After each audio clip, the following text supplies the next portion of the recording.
Can you hear me? Yep. Okay. Yep. Just fine. Okay, me too. The participants. Hey, Kitty. Okay. Wait a minute. Where are we at here? Oh, Kitty's on mute.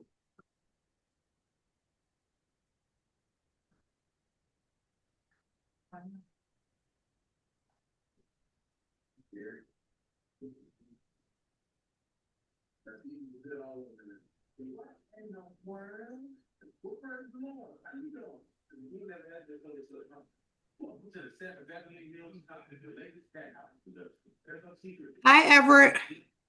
Hi. What's up, Okay, Eb? you can. Hi. Hi, everybody. Good evening. Yeah. Good to see you.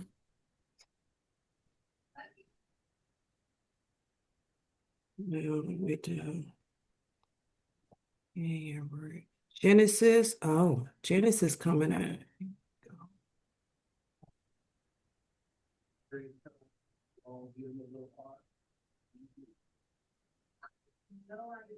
Let's see. Hey, Genesis. Okay. I'm sorry, an agenda conference. Sorry. This is call the meeting order. This is an agenda conference, the Borough Council of Borough North Plainfield. And to start it off, need a roll call, please. Corzo, Present. Given, Present. McIntyre, Here. Merrill, Here. Miller, Here. Schaefer, Present. Council President. Present. We have a quorum. We can conduct business. Terrific. Okay. If everyone would please rise to the Pledge of Allegiance, if you would. And there behind Vice President McIntyre, there's an American flag. So actually, Vice President McIntyre, would you lead us in the pledge, please, sir? I pledge allegiance to the flag of the United States of America, to the and republic to the republic stands, for which it one stands, nation, one under nation, God, under God, indivisible, indivisible, and liberty, Justice for all. justice for all. Thank you. Please be seated. Now I will read the statement of compliance. This is a meeting of the Council of the Borough of North Plainfield, scheduled by resolution of the Council adopted on November 10th of 2025. Adequate notice of this meeting was given pursuant to NJSA 10:4-6 et sec. By transmitting said notice to the Borough of North Plainfield website and to the Courier News on November 24th of 2025. And by posting a copy of this notice on bulletin boards, which are reserved for such purpose in the municipal building and over in the public library. We now have, before we get to public comment, the mayor actually has a proclamation to read for us. It's an awareness proclamation. And Mr. Mayor, if you'd unmute yourself and give us a proclamation, please, sir. Yes, thank you, sir. Apologize for my voice. Whereas Huntington's disease is a hereditary neurological disorder that affects movement, cognition, and emotional well-being, placing difficulty challenges on individuals and families across multiple generations. Whereas members of our community are living with Huntington's disease each day, supported by caregivers, family members, and loved ones whose compassion and dedication reflect the very best of our borough. And whereas caregivers play a vital and often overlooked role providing ongoing physical and emotional support while managing the demands of this disease. And whereas increasing awareness and understanding of Huntington's disease fosters compassion and encouraging neighbors to support those effects. And whereas promoting knowledge of this disease helps reduce misunderstanding, bias, ensuring that individuals and families living with Huntington's disease have access to the care, resource, and support they need. And whereas researchers healthcare professionals, and organizations supporting families impacted continue to work together, improve treatments and care, offering hope to families local and nationwide. Now, therefore, I, Lawrence Laron, Mayor of the Borough of North Plainfield, do hereby proclaim the month of May 2026 as Huntington's Disease Awareness Month in the Borough of North Plainfield, and encourage all residents to take time to learn about Huntington's disease and support those facing it. Thank you. Thank you, Mr. Mayor. It's a little known, little discussed disease, and it's a big one neurologically. So thank you for bringing attention to it. We now have public comment is the next item on the agenda. If any member of the public wishes to make public comment, there's a couple ways to go about doing that. On Zoom, there you can raise an electronic hand, or quite frankly, you can just wave at us and the floor will be yours. The format is this. We ask that you just give us your name and then please spell your last name for us. And then please give us your address. Each member of the public wishing to speak has up to 5 minutes to do so. And public comment periods usually have a cap of 30 minutes collectively. So we now open the floor public comment. If anyone wishes to speak, please let us know.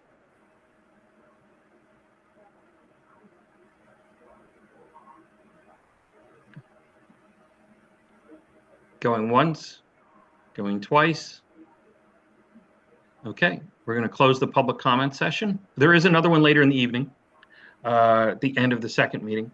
And now we're going to move on to, we have 2 items of new business. And one is mechanic shop property maintenance proposals.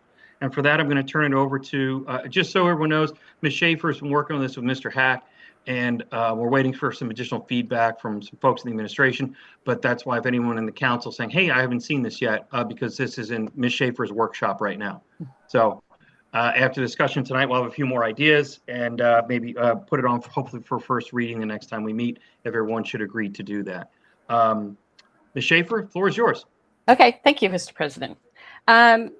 Yeah, so I because of the way some of our auto repair shops have been looking lately, we just need to do something about it, because some of it, I mean, there's one where they have their garbage bin out, and you can see there's just liquid like dripping out of it into the street.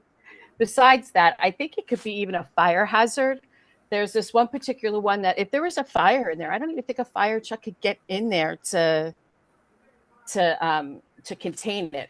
And a couple of them are so close to houses that if they did catch fire, God forbid, the house would be, I mean, it would catch fire immediately. It's closer than a house would be. Well, that's what it looks like to me. So I wanted to see if we can, I asked if we could do this ordinance to kind of limit and help fix the way these garages look. As for limiting, I wanted to ask everybody's opinion on that. That would be limiting the number of cars that they can have in their parking lot. I know I sent Steve a picture of a particular shop where their parking lot is stacked with cars. I mean, you could barely walk through the cars. They're so tightly put together. And there's a handful of them that are unregistered, well, that you could see from the street. I don't think that's appropriate. So we limit parking spaces in, say, Quick Checks, shopping malls, any housing even. We limit the parking space for that. And we do that depending on the size of the garage. Well, on the size of the store. So for here, when I looked up other municipalities, some municipalities did it based on number of bays that a garage has. Oh, and that truck, by the way, is all filled with tires. So it's by the number of bays, or in some cases, it's the square footage of the shop that depends on how many parking spaces you need to have. So what let me just go over what it would be is we'd ask them to register with the borough. I think the number is $500. I'm not to get a license. And I'm saying that license should be given in January of every year, because if we prorate it to when they first apply for the license, then the clerk's office has to keep track as to what garage needs to apply for what license when. And I don't think that that's fair. So, it's the same amount of work that the borough has to do, whether you apply for it in January or December. So just apply for it in let's just make it January for everybody. And then they would just pay whenever they open up the garage or take it over, if that makes sense. So if the licenses, there's requirements for licenses like name, address, some towns ask for employees' names. I think that that's a bit much. I don't think we have to do that. Insurance, how much insurance should they have, or at least they should have some type of insurance. Business insurance. Let's see. Oh, and yeah, the renewals, their license would expire on the 31st of every year, kind of like the annual ABC licenses. And this is what we had so far about their requirements of doing business would be that the license needs to be shown. No obnoxious or noxious weeds or refuge should be allowed. The property which has motor vehicle located should be maintained in a clean, sanitary, and safe condition, and may not have the appearance of a motor vehicle junk yard, which is my favorite.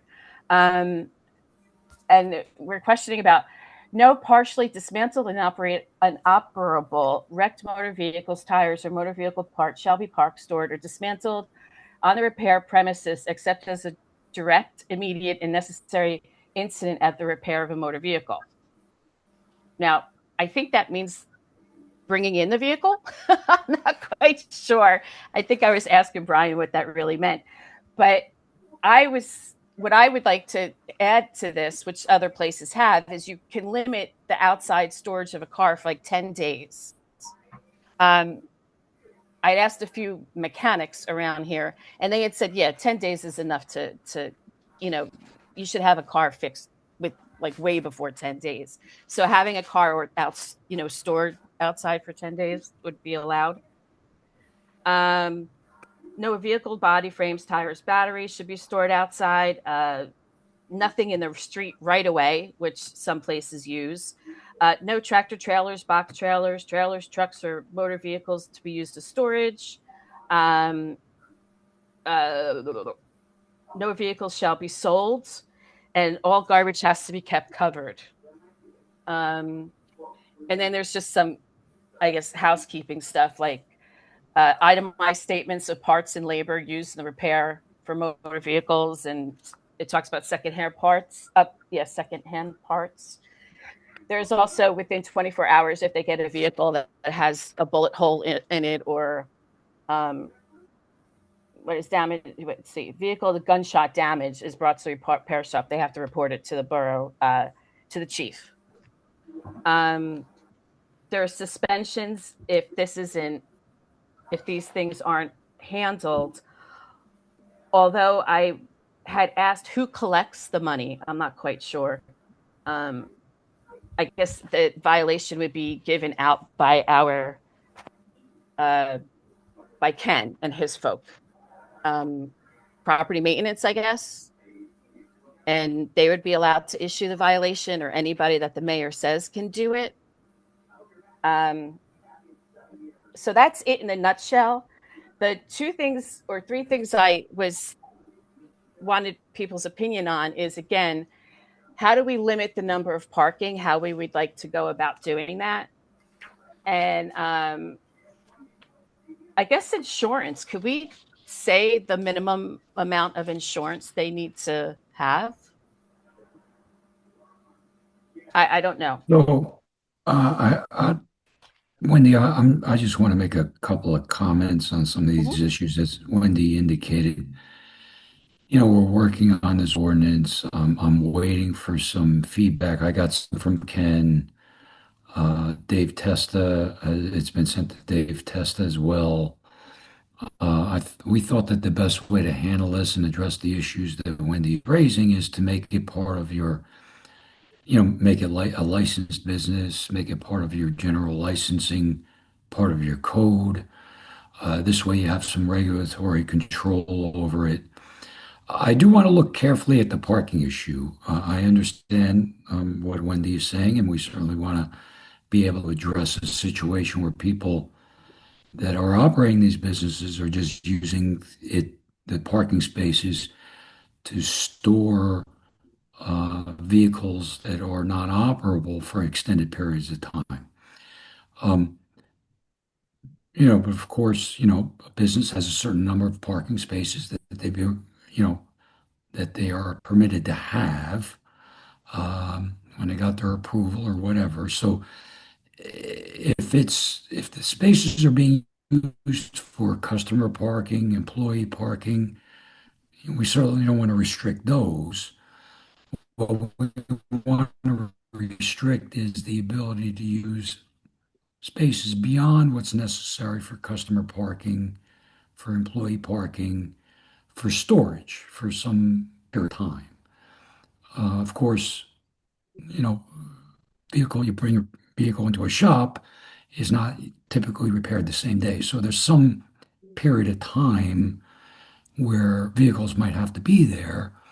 But I think putting a time limitation on it in conjunction with some language that, parking is to be used for customers and employees, and, if any outdoor storage of a vehicle can't go beyond 10 days, et cetera, that kind of thing. I think we can address a lot of those problems that we're talking about. As I said, I got some comments from Ken that I'm going to be working into the ordinance at Wendy, and I'm going to recirculate the draft. And I'm waiting to hear back from Dave Testa to see if he has any comments as well, or the mayor, Dave, or anybody. And then we can have this ready, hopefully, for next introduction, next meeting. I want to say I realize that North Plainfield doesn't have a lot. I know that we're very condensed, but Steve has another picture of this is of the other car repair shop right down the street from Fernando's. I sent you a sec. Well, if you move over in this picture, you'll see they have a forklift out there that's there all the time. And those trucks are always there for storage. But didn't I send you a second picture? It's like a Google picture. It's, if you limit the number of spaces for other places, like restaurants and stuff, like that's a garage.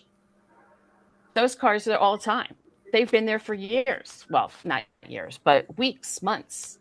And I just don't know why that's necessary. There's other garages in North Plainfield that don't operate like that at all, like Somerset Service. So the question is, if you go to Westfield, and I think they say you have to have five spaces per bay, one space for every employee. And I know that there's a New Jersey, what is it, the administration law that we found that Garwood uses or references. The administrative code, yes. The administrative code said 3 parking spaces per bay. Now, I don't know why we don't enforce that today, because it's already on the books. So I don't know. That would be something that I guess Testa or somebody would have to tell us, because what that says is, what did they call it?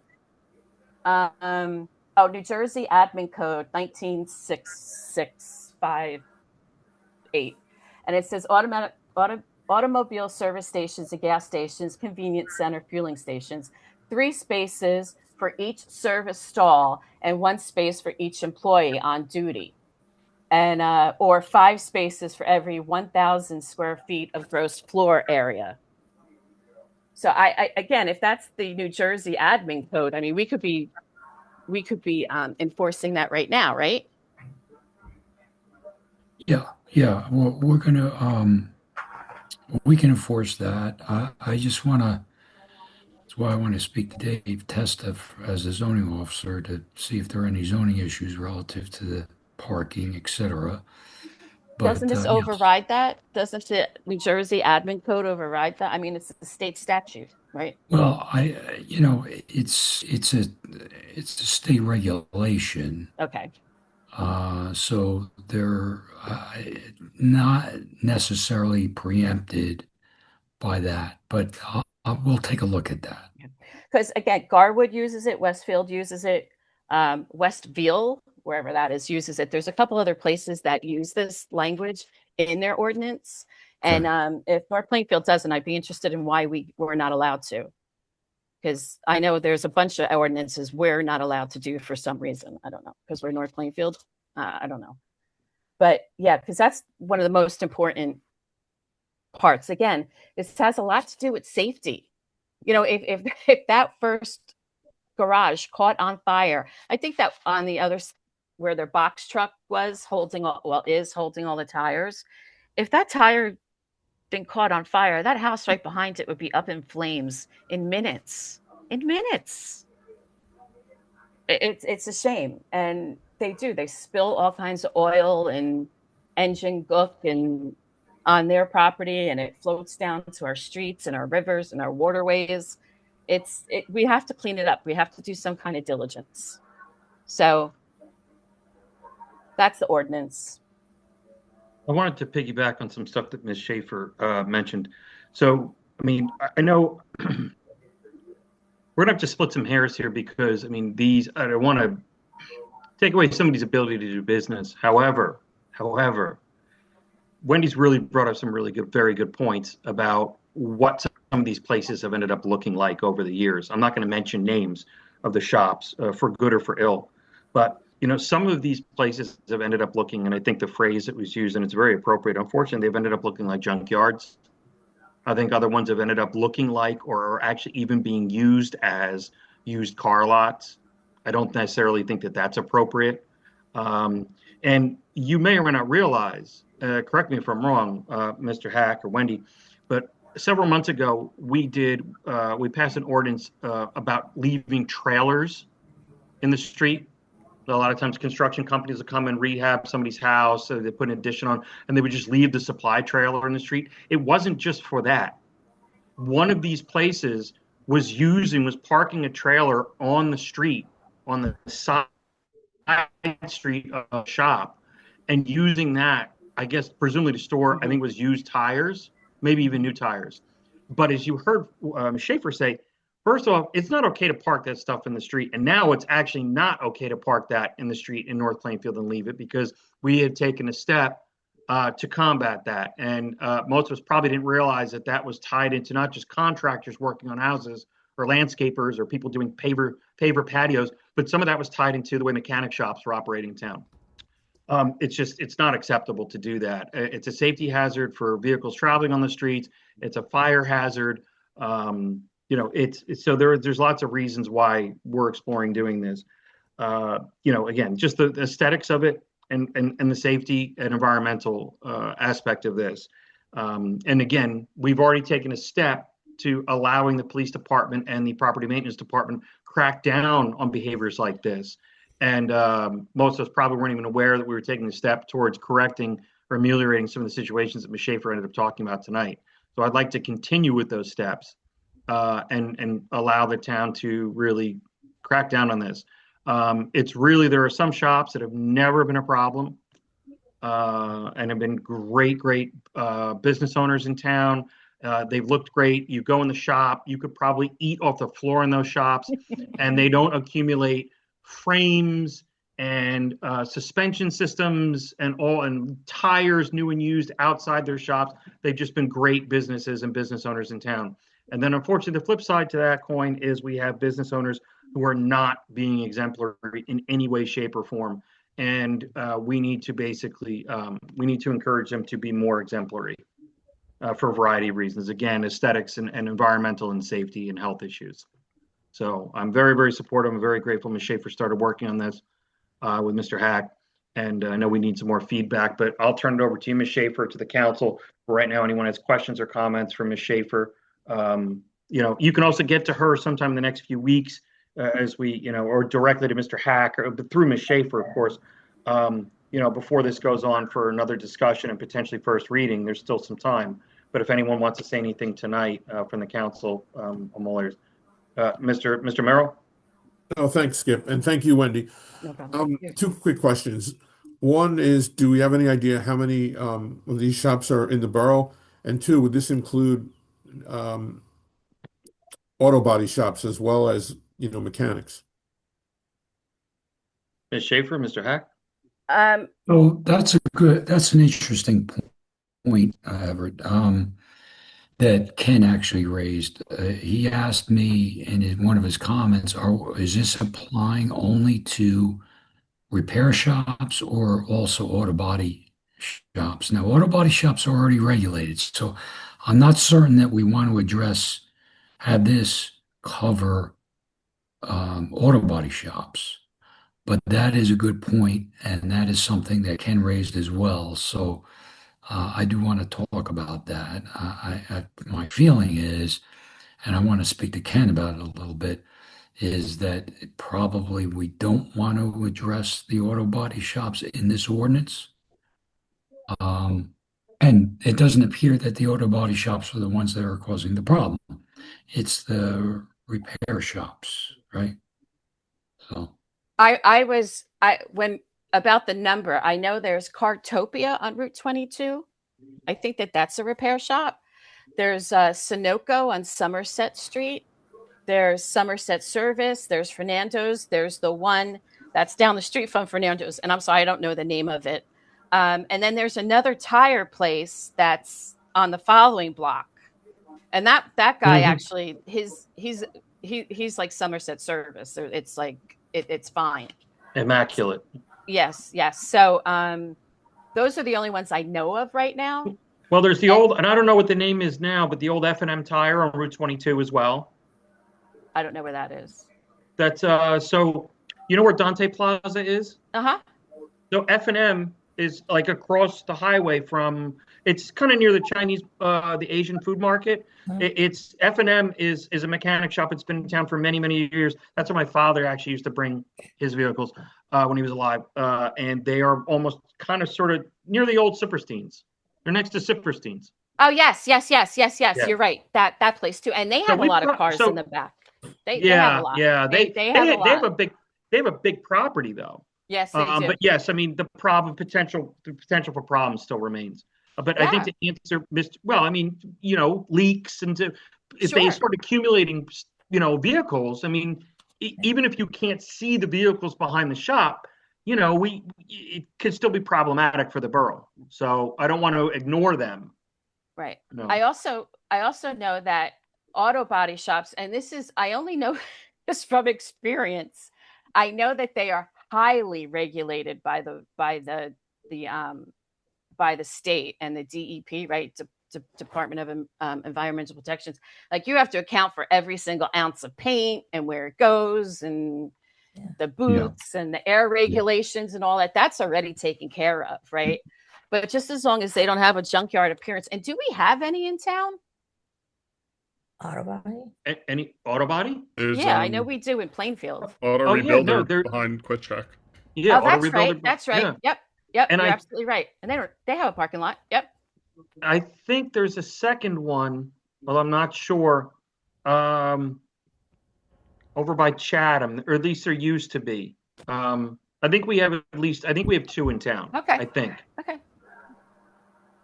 So I don't know if they're a problem. They did. I haven't seen that. No, I think you're right. They're probably so heavily regulated that they can't do the same thing that some of the mechanic shops are doing. I would stay away from the auto bodies. I think this is an issue for the repair shops. And how do they get away with having unregistered vehicles? I mean, you're not allowed to have an unregistered vehicle on your property, right? Well, that's more of a. I don't know how they get away with it, but, you know. Right, and they're right in the Um, front, right? There's like 5 or 6 Yeah. of them have no license plates right there on Watchung Avenue, right Yeah. there. And it's not a car dealer. It's not, it's not a used car shop, Right. which they have Right. they have totally different regulations too, I'm sure. But I think to get back to Mr. Merrill's question, I think there are at least half a dozen mechanic Mhm. shops scattered throughout town. Mostly And two of them- concentrated in the sort of the center of town. And 2 of them already follow all this that I know Yeah. of. Well, used to. I'm going to go Ms. Given and then Vice President McIntyre. Ms. I Given? just wanted to tie on to what one of the things you had just pointed out is that most of them are centered downtown. And we talk a lot about how the downtown looks and the quality of the downtown and wanting to get people to be downtown. And these are definitely a deterrent to that, right? Like the noise, the smells, the look, right? You don't want to go to the restaurant across the street from, this kind of an You're right. establishment, right? And so I think it's a great idea that we're trying to work on that because I think it'll help us in that particular aspect of something that we definitely talk about on a regular basis. Good point. Yeah, it's a Thanks. lot of benefits potentially. Steve, Mr. McIntyre. Yeah, thanks. Yeah, this sounds terrific, guys. It's all about quality of life for the people in those neighborhoods and for the rest of the town. So, I am curious though, like how the auto body shops are regulated. So maybe next time you guys bring this before us, just let us know, like, like what can we learn from the auto body regulations that we can apply to these. Okay. Yeah, absolutely, Steve. Thank you. Additional questions or comments, particularly for Wendy at this point? All right, we'll see what you come up with the next couple of weeks. Ms. Corzo. Really quick, I wholeheartedly support this. So I think this is definitely needed. Yeah. So. My only question that I would have for the council is how I'm assuming that, and I don't know what's best is, and I don't do space very well. Like, would it be for every 1,000 square feet you have 5 spots, or would we do 3 spots per bay? Something like how would we come up with the number limiting the number of parking spaces and cars that would be in the lot? That's the only, I don't know what would be best for us. Even if say 2 spaces per bay, you know what I mean? Like I don't know if we need the 3 or the 5. I don't know. I don't know. Because again, I don't want to stop people from doing business. I just don't want their business outside. Well, again, I mean, I know you referenced several of the towns that you had looked at, what their ordinances were. Pick one that, quite frankly, I mean, this is your ordinance. I mean, pick one that you like best, you think makes the most sense. Have Mr. Hack pop that in, and we'll chew on it. If we think that you come up with five spaces for every bay, and we think it's overly generous, well, we'll make the change. At the next conversation, or when copies of this circulate for us to look at. Right. That's fine. That's what I was looking for. Yeah, I think we'll follow your lead on that. I mean, and bays might be easier to work with than square footage. I mean, potentially. Right. That's why I also want to get the other borough professionals to weigh in on that issue to see, because the people that are going to be enforcing it are the people that should weigh in on that as well. Right. And I just want to say it should have been enforced already. Apparently, it hasn't been. So I'm done. Mr. McIntyre has a question for you. Yeah, just one more quick comment. I appreciated Skip's, comment about like not wanting to put people out of business. So like whatever we decide on, I mean, can you put like just like a ramp up period for it? Just give people like, a couple of months to comply. No. I'm only kidding. Of course. Right? They have to apply for the license. We would have to come up with a license form, right? Yeah. Yeah, it's going to take a little time to do that. So it's. Well, I think if you said at the beginning of the year to pay their fee and their license, then I think next year is, beginning, and that's enough time for them to figure out, because they do have to figure it out. Right. That gives them what? It's only April. Yeah, no, you'd be giving them 8 months. essentially half. By the time this is up for discussion and voted on, so forth, so on and so forth, and it's just assume it's voted on, it's passed, it's signed into law, whatever. You're going to give them like 4, 5, 6 months. You're giving them the better part of a half of a year or a third of a year to figure this out. Yeah. So I think that's fair. Of course, I agree. And for the clerk's office, like Michelle, like when do all the other? I mean, is it easier for you to just roll this, like whatever this new license is?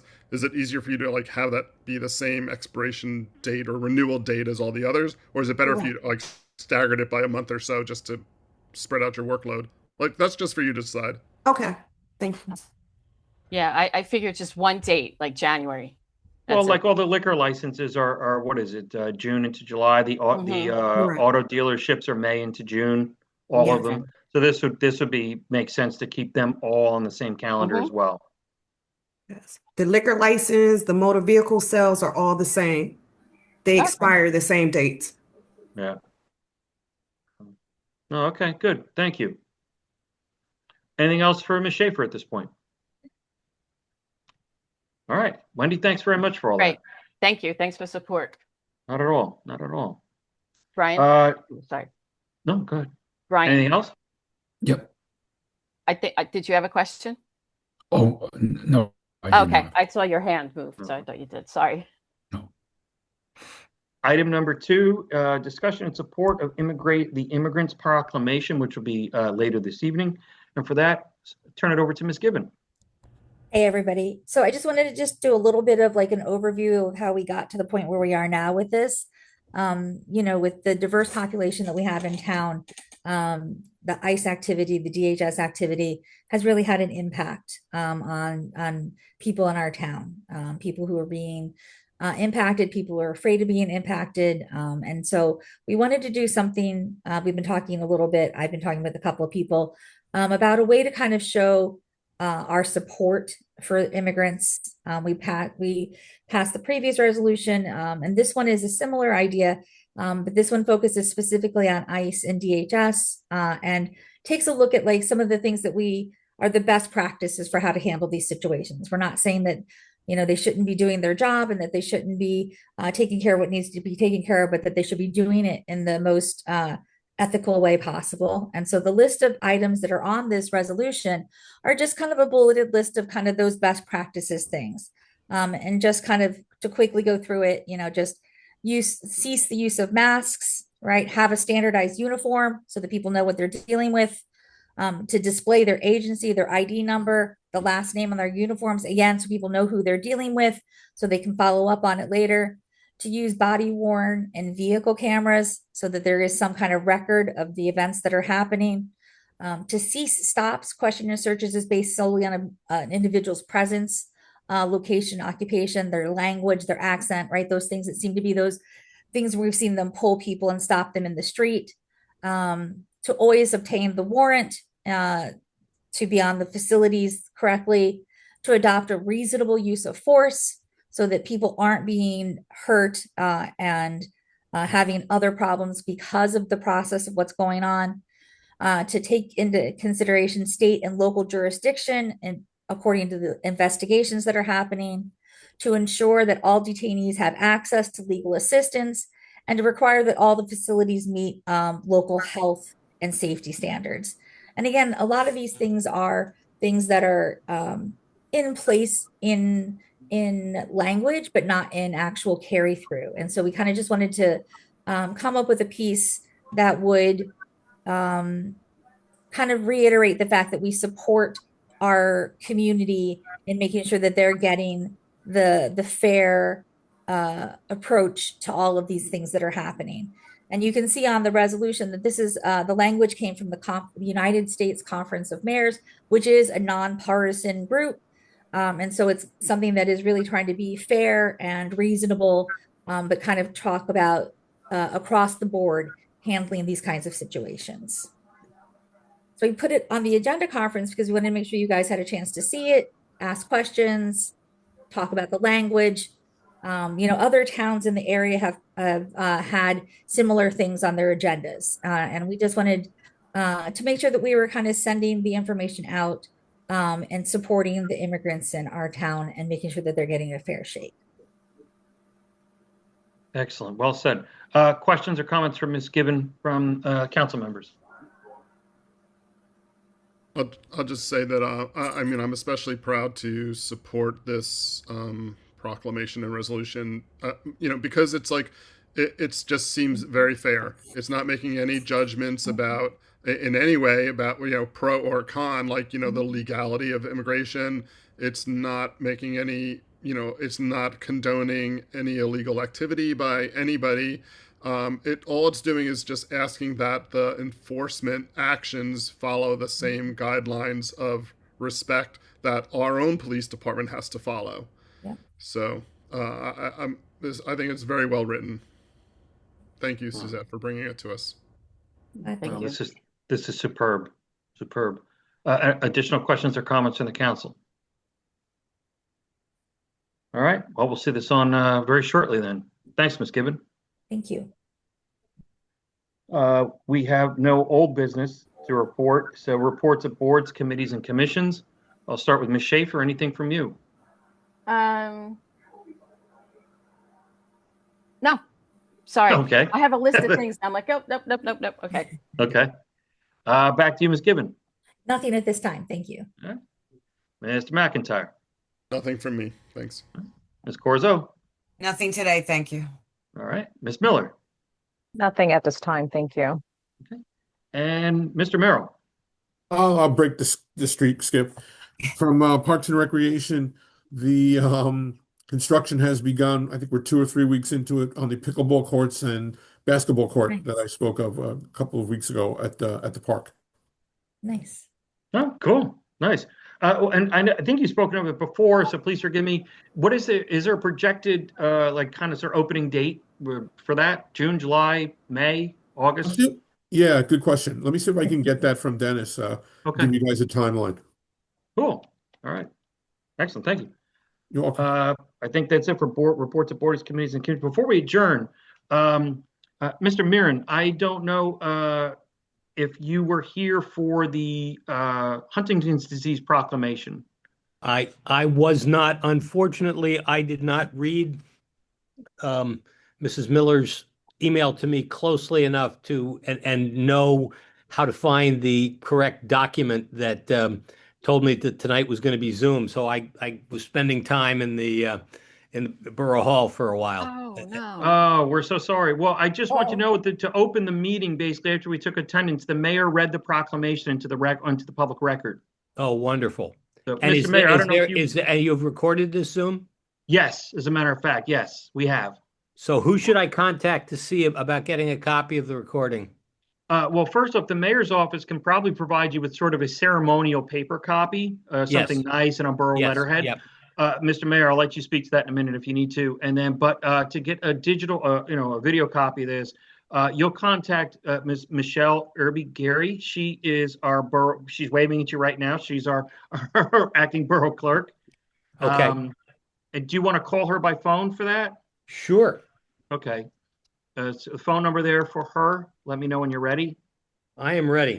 All right. It's a 908-769-2910. Thank you very much. To be talking to you soon, Michelle. Okay. And then we'll get you whatever you need. Good. I appreciate it. And just a word, if I could make 2 quick points. Sure. The floor is yours, sir. Okay. I mean, this is a rare disease, and if the mayor followed, some of the information that we sent on to him, I'm sure it was a little bit informative for all of you. But in spite of being rare, I was told by our dentist who practices in North Plainfield that at least one other borough resident is currently dealing with this disease, which means, of course, that her children are have the same potential to inherit it that ours do. So it's it is all over. And number 2, I wanted to take the opportunity. One of my only contacts with our borough police came when my wife was in the early stage and was walking and was starting to lose her balance, and a neighbor called her in under suspicion of being drunk at 11 in the morning on her front lawn, and the police were called. And what could have been a really horrifying um, situation for my wife, the policeman acted with a lot of empathy, a lot of restraint, called me in when I told them that offered them a document that our national association has produced to help public safety officers deal with people who have this disease. They were very accepting and willing, and may, I think the chief told me that he was going to try to work it into the training or make it available somehow. So I have, out of this, one of my comments when I'm talking to a borough organization is just to say this was an area where our borough police did an outstanding job. Well, we're very, very grateful to know that, and thank you for that feedback. That's really important, and a lot of praise deserves to be sent in that direction. But we thank you for, more importantly, for sharing your own personal experiences, that of you and your wife and your family, and for championing this cause. I'm sure if you had a choice, you would rather not. But Yeah. But you know what? A lot of I'd be people, happy to give $50 to somebody else who had it. That's right. no, I understand. But it's all the more power to you for not shirking away from this and saying, "Hey, we want to make a difference." And one of the best ways to make a difference is through education. So I really appreciate you not being anonymous and being in the shadows and just writing a check. We Yep. appreciate you coming out and asking the mayor's office to do that. And Mr. Mayor, thank you for agreeing to do it and to read the Yes, proclamation. thank you, Mr. Mayor, and you nailed it right on the head. Thank you. That's what we're doing. Well, thank you, sir. We appreciate that. So we're going to adjourn. I'm going to call for an adjournment for this meeting. And then what we're going to do is take a 5-10 minute break and then go into our next meeting. So if anyone from the public wants to stay around, stay on. If you don't, you can log off. But we will have a second meeting tonight, second public comment portion, voting on the budget, et cetera, et cetera. So, but meanwhile, to wrap up this meeting, is there a motion to adjourn? Motion to adjourn. Second. Motion made by Ms. Miller, seconded by Ms. Schaefer. All in favor of adjourning this meeting, please signify by saying aye. Aye. Aye. Any objections or abstentions? All right, it is 7 in favor of adjourning, so that's unanimous. We are adjourned. Let's take a 10-minute break. I have on my clock 8:20, so at 8:30 on the dot, we'll come back in and start the next meeting. Okay? Is that a 10-minute, not 5? Sounds good. Sorry. Yeah, let's do 10. Just round up to 8:30, and we'll come back at 8:30. Okay. It's a little easier. Sounds good. Okay. All right.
Oh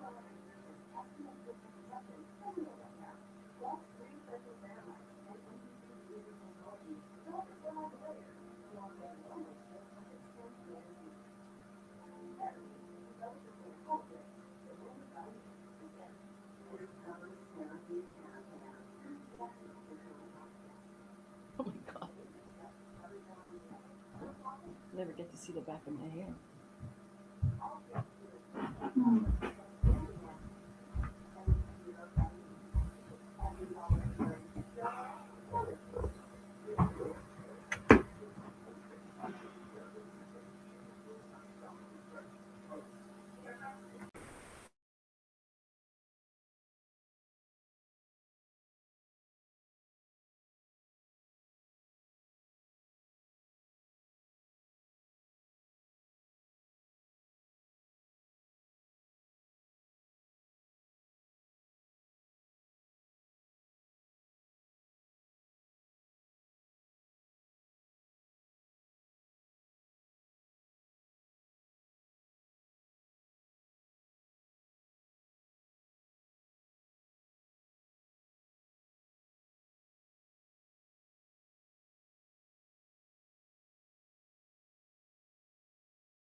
All right, as soon as everyone from the council and the attorney, everyone comes back on, we'll start back up.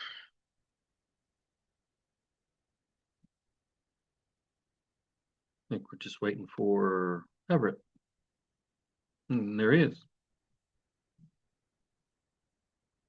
And actually, I think waiting for Michelle also.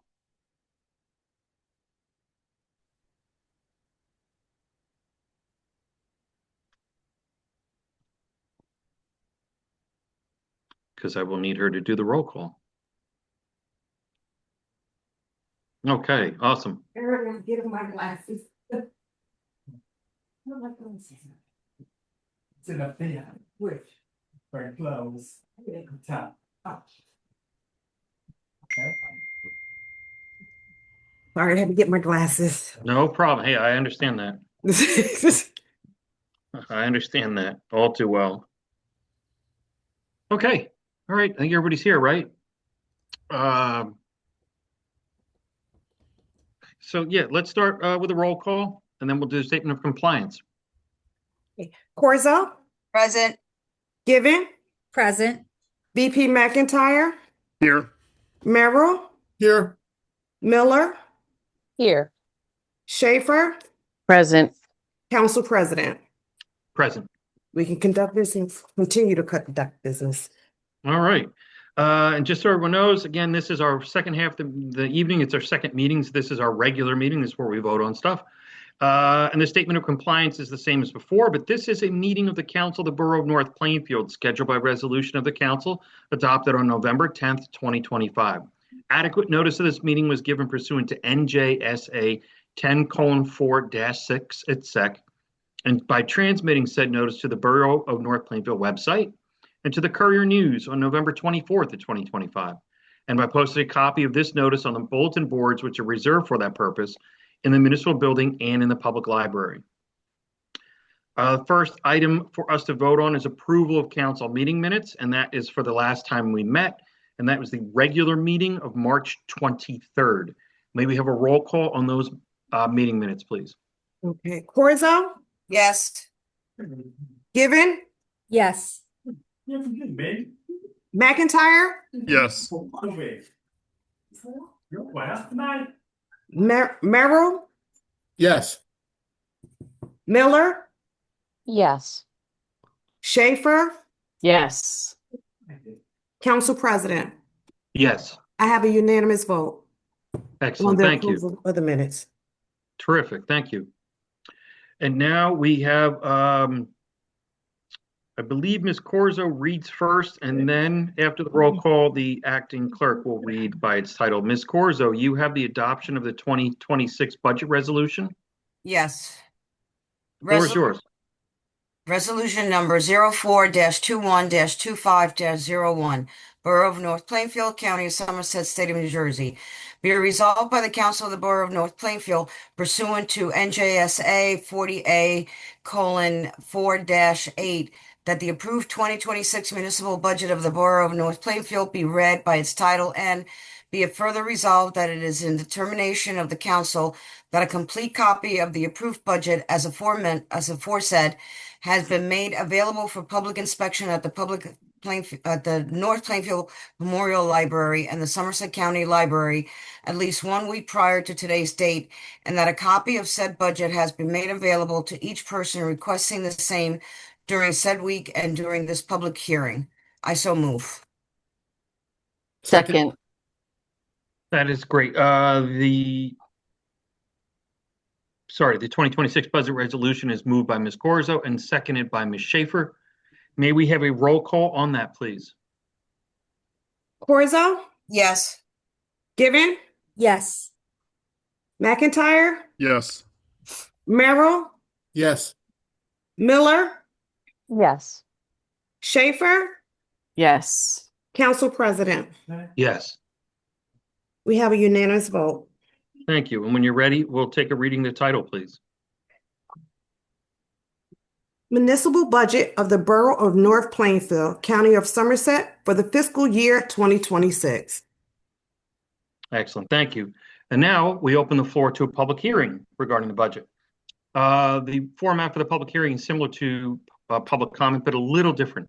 So if you wish to speak during this hearing, we ask that you give us your name, spell your last name for us for the record, and give us your address. Each person wishing to speak during the hearing has up to 5 minutes to do that for that purpose. But the difference is a hearing has no collective time limit. Public comment usually has a 30-minute time limit, but a hearing has no time limit on multiple speakers. But we do ask that your comments be relative to the hearing, which is on about the budget. And that's the only sort of qualifier there. So we now open the floor to the public hearing, if anyone wishes to speak on that. If you do desire to speak, you raise the electronic hand or actually wave at us, and the floor will be yours. Okay. Motion to close public hearing. All right. Second. Motion made by Ms. Schaefer, and I think that was seconded by Ms. Miller. Yes. May we have a roll call on closing the public hearing, please? Be seeing that no one indicated his desire to speak. May we have a roll call, please? Yes. Corzo? Yes. Given? Yes. VP McIntyre? Yes. Merrill? Yes. Miller? Yes. Schaefer? Yes. Council President? Yes. We have a unanimous vote. Terrific. Thank you. And now, Vice President McIntyre, you have a resolution, please. This is resolution number 04-13-26-02, Borough of North Plainfield, County of Somerset, State of New Jersey. Be it resolved by the council members of the Borough of North Plainfield, County of Somerset, that the budget hereinbefore set forth is hereby adopted and shall constitute an appropriation for the purposes stated of the sums therein set forth as appropriations, and authorization of the amount of $27,148,174.75. Item 2 below for municipal purposes. I so move. Second. Second. Excellent. This is moved by Vice President McIntyre, seconded by Ms. Corzo. May we have a roll call on this, please? Yes. Corzo, Yes. Gibbon, Yes. McIntyre, Yes. Merrill, Yes. Miller, Yes. Schaefer, You're muted, Wendy. Yes. Council President. Yes. I have a unanimous vote. Terrific. Thank you. And Mr. de Blasio, Ms. Introvatolo, if you're there, thank you both for being with us, for this tonight and for previous meetings. Thank you for your work on this. I know that it was not easy. Mr. Mayor, you as well. I see Mr. McIntyre celebrating with fireworks behind him. Thank you for the work that you put into this and making yourself available to answer questions. Thank you, governing body, mayor, and administrator. Thank you. Thank Yes, you. and please pass our gratitude along to Mr. Holland too, who's not able to be with us tonight. So very good. Thank you. Thank you all. The floor now belongs to Ms. Gibbon, who's going to read proclamation that she spoke to us about earlier this evening. Just You're one muted. second. Yeah, I have to get back to my screen also. Give me 1 second. This is resolution number 04-13-26-05M. Borough of North Plainfield, County of Somerset, State of New Jersey, in support of immigrants. Whereas the Borough of North Plainfield is a diverse and inclusive community whose residents reflect the immigrant experience that has long defined and strengthened the American story, and whereas the United States Conference of Mayors is the official nonpartisan organization representing over 1,400 mayors, serving as a leading voice to collectively advance policies that strengthen communities nationwide, and whereas on January 22nd, 2026, the USCM and the Mayor City Chiefs Association issued a joint statement urging all federal law enforcement agencies to model the professionalism and care expected of local law enforcement, to insist upon calm and de-escalation at all times, and whereas on March 3rd, 2026, the USCM adopted an emergency resolution entitled Calling on the Department of Homeland Security to Reform Immigration Enforcement Action Procedures, calling on DHS to immediately require ICE and other immigration enforcement agencies to cease the use of masks and standardized uniforms and equipment to bring them in line with civil enforcement standards. Always visibly display their agency, ID number, and last name on their uniforms.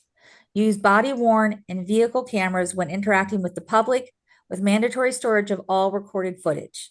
Cease stops, questioning, and searches based merely on an individual's presence at a location, occupation, spoken language, accent, race, or identity. Reinstate the sensitive locations policy prohibiting enforcement actions at schools, hospitals, houses of worship, courts, and polling locations. Always obtain and present a judicial warrant before entering publicly owned facilities or private property. Adopt a reasonable use of force policy proportional to any resistance and expand agent training to be in line with local police academy standards. Preserve state and local jurisdiction to investigate excessive force incidents and require evidence be preserved and shared. Ensure all detainees have access to legal assistance as required by law, and require all detention facilities to meet local health and safety standards and obtain proper zoning and building permits. Now, therefore, we, Council of the Borough of North Plainfield, do hereby proclaim that ICE should refrain from engaging in civil immigration enforcement actions, and such actions compromise public safety and may deter individuals from participating in the criminal justice process, and request the President of the United States and the New Jersey Congressional Delegation to support this proclamation. I so move. Second. Excellent. Second. Excellent. Well, this will actually be on for a vote on the consent agenda, but I'm enthusiastic to see your enthusiasm for later this evening. So, yeah, we wanted to kind of pull out all the stops and have the discussion and make it official by reading it into the record and then by voting on it, which is a little unusual for the course of business, the way we do things. We felt that this was not mundane. and needed attention. And I do So, appreciate being able to read the entire thing and make that part of the record, because I do think the language is, like Mr. McIntyre had stated, I think it's fair and reasonable. And I think that it's a call to a way to deal with people that is important. So I appreciate it. Thank you. no, thank you for bringing this to our attention and for, pushing for this. Thank you. The next thing on is a resolution, and that belongs to Ms. Miller. Thank you.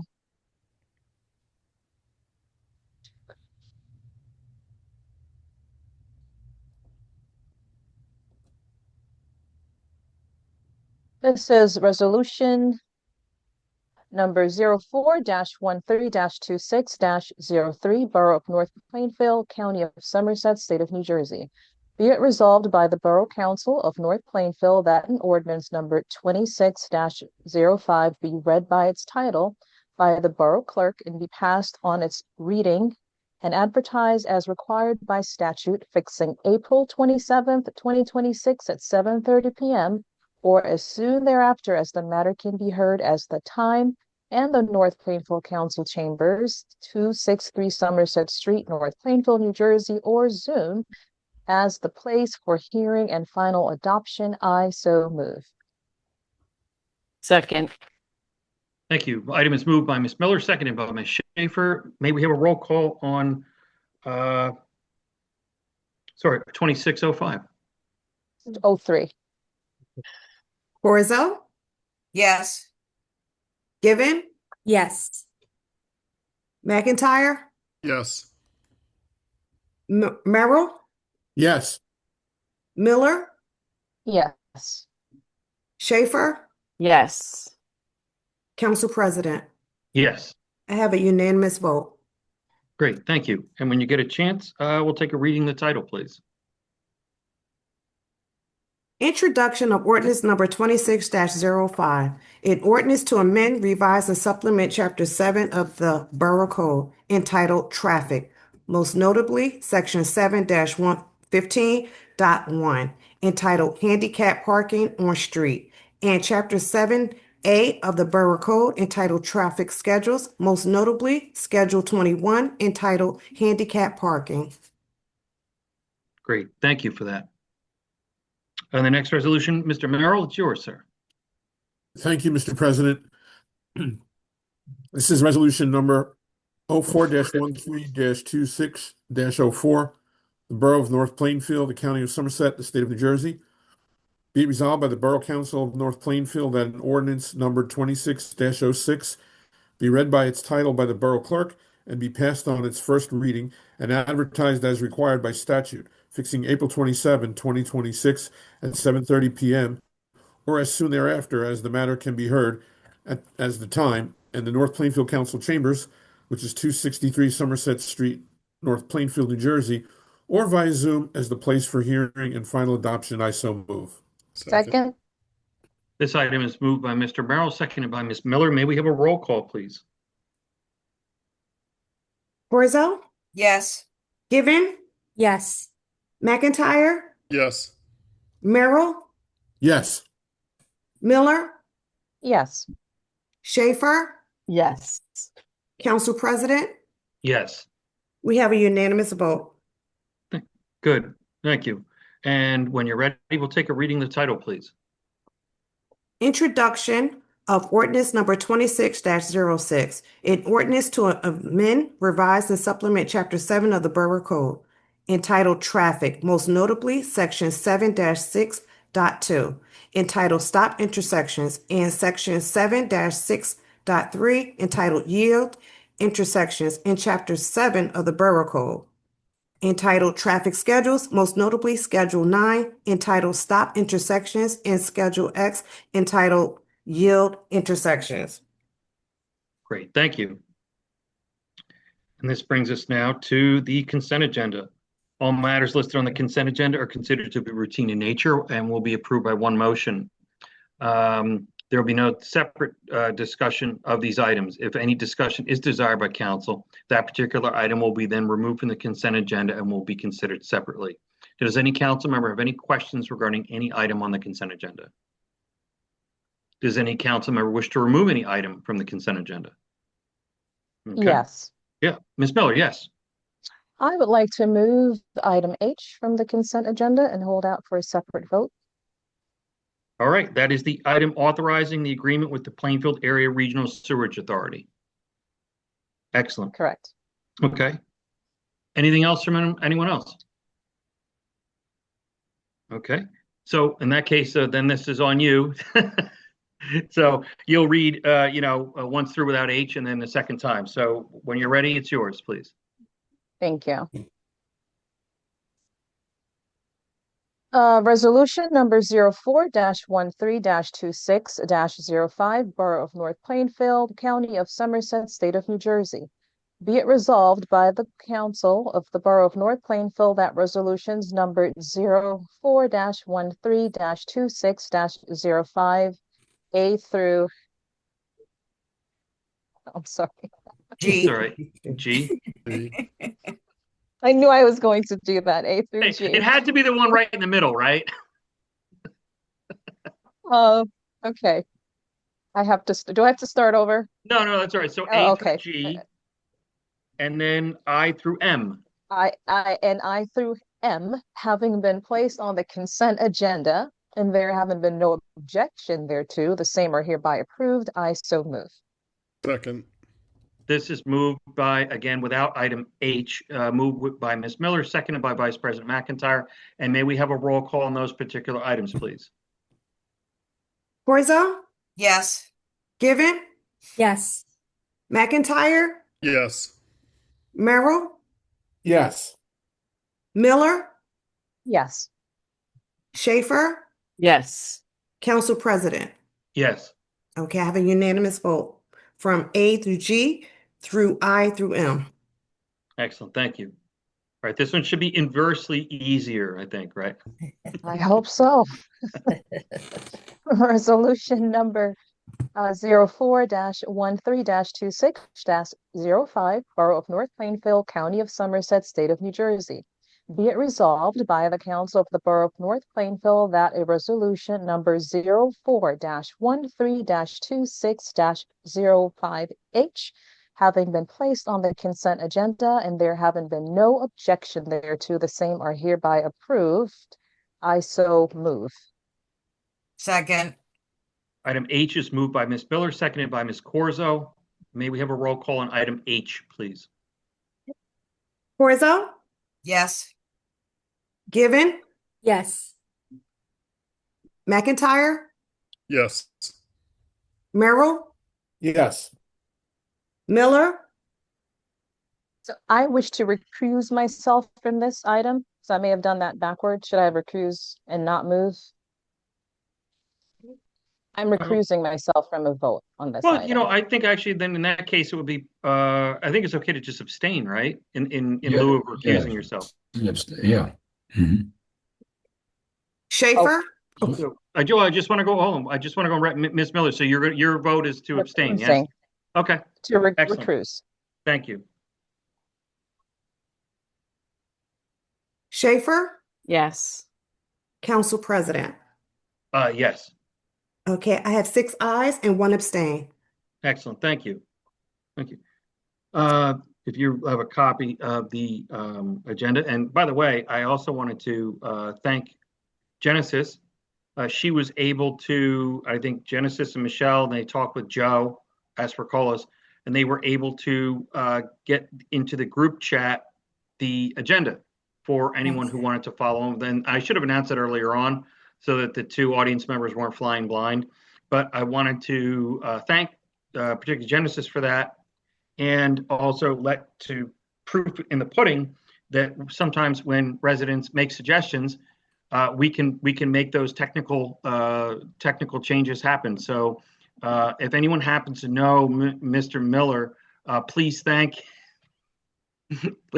him for that suggestion at the last meeting, because we were able to implement it pretty quickly through some good teamwork. So, and so if you have an agenda in front of you, where I was going with that was, you see some communications that we've received as a governing body since the last time we met.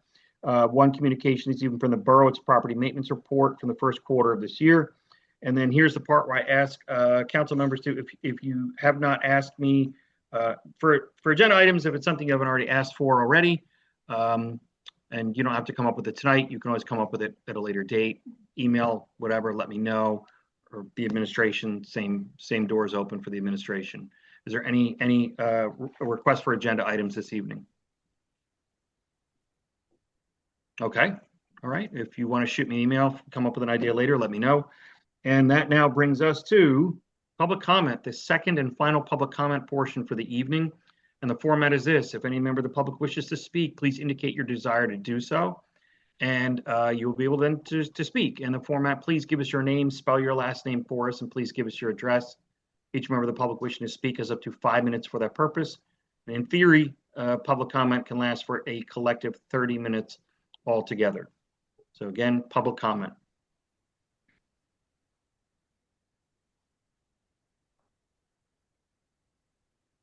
Seeing no one desire to utilize public comment for to speak to us tonight, now comments revert to us, and it's comments by the mayor and the administrator and the council. The administrator is not here tonight, so Mr. Mayor, you can take up twice the time. Well, I'm going to make it simple. I have no comments for the evening. Wow. Okay, but you have to say it twice now. No, just kidding. All right. Thank you, sir. And thanks again for that proclamation earlier. Thank you very much. Mr. McIntyre. Nothing for me tonight. Thanks. Okay.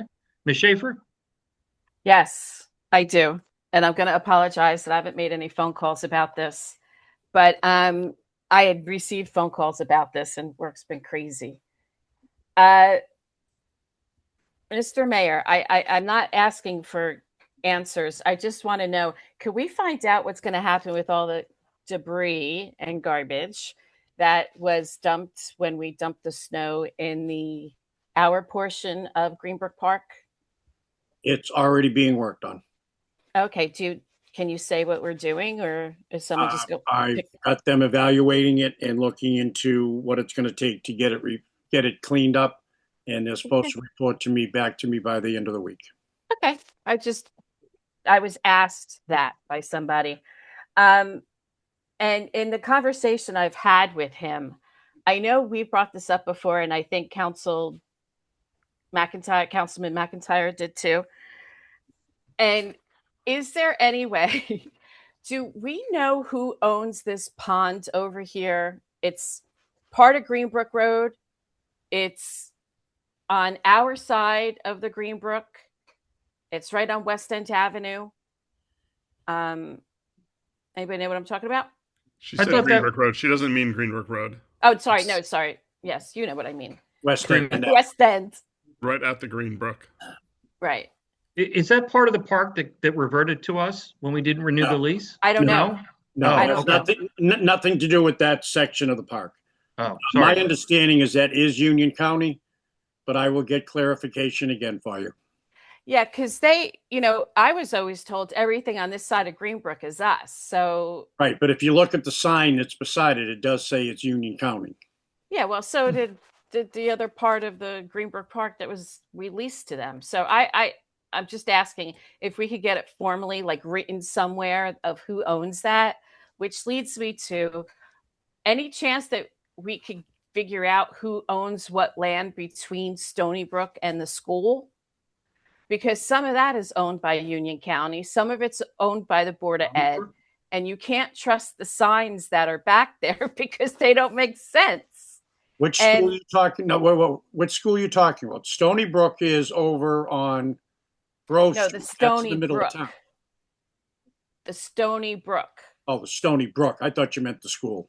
Sorry. No, the school and so it's on the So it's the Stony Brook that's over here by the Green Acre, that the Greenbrook Road that Greenbrook Park, the portion we took over on the opposite, like on the other side of it, is the Stony Brook.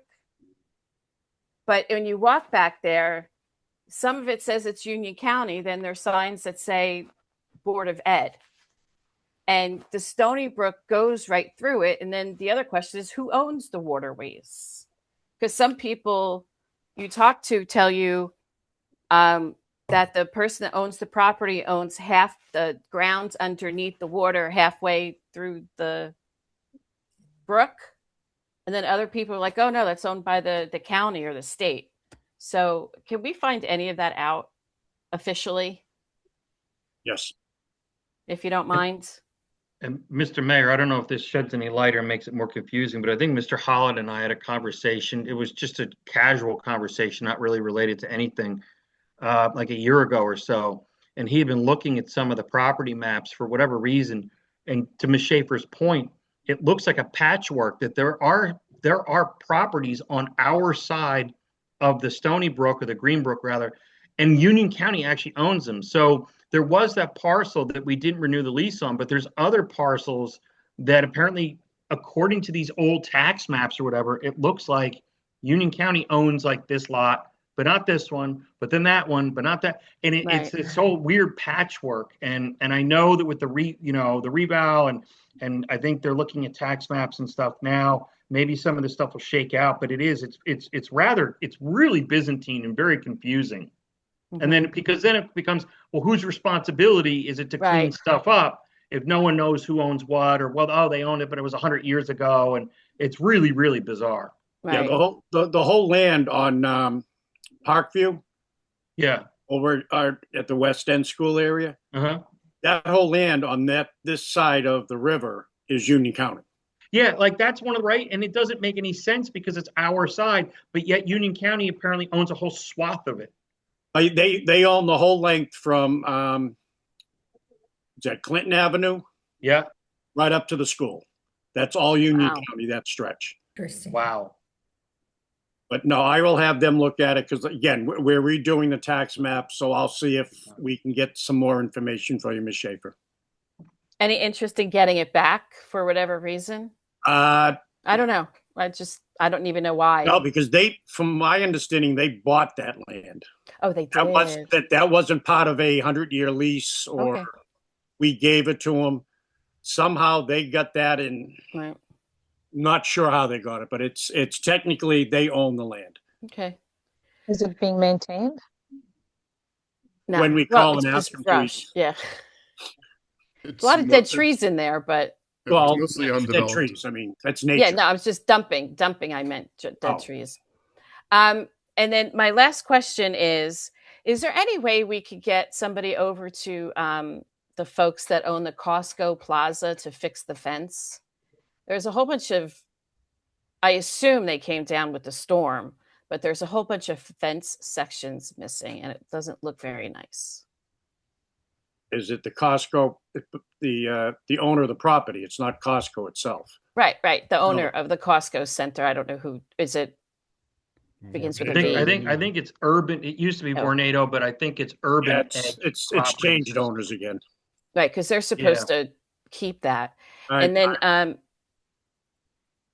that a truck must have driven off of Route 22 and went into, I don't know, it's in the street. It's the you know how you turn off a 22 to get onto West End, and there's that, I don't know, that little island of grass and trees.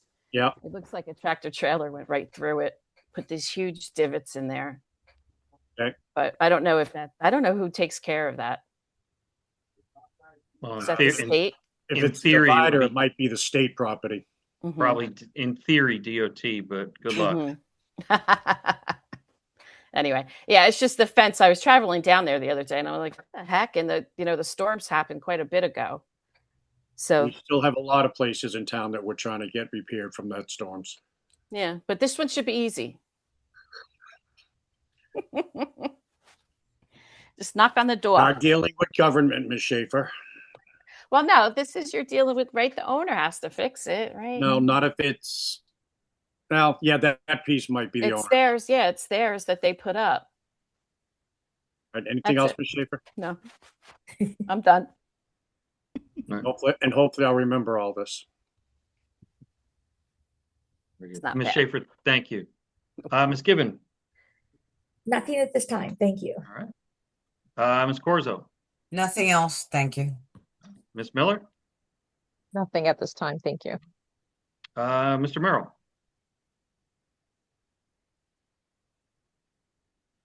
Is he frozen? I think he's frozen. I'll go give him a minute. Mr. McIntyre, did I go to you yet, sir? I think so. Yeah, nothing for me. Thanks. All right. Well, Mr. Merrill, I guess you're frozen, so he's going to sort of abdicate his right to speak tonight. So I guess in that case, I have nothing. I'm just looking for a motion to adjourn. Motion Motion to adjourn. And second. All right. Unanimously motioned.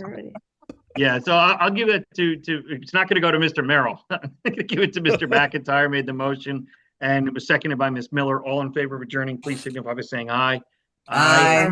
Any objections or abstentions? All right, it's unanimous. Thank you, everybody, for your time tonight, Thank you. and much appreciated. Good night, Have a good everyone. evening. Good night, everyone. Good night, everyone. Bye.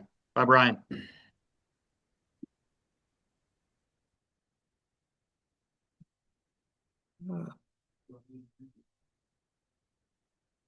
Good night, everybody. Oh, Everett, you there? Sorry about that. No worries. Have a Good good night. night. You too. Bye. Good night.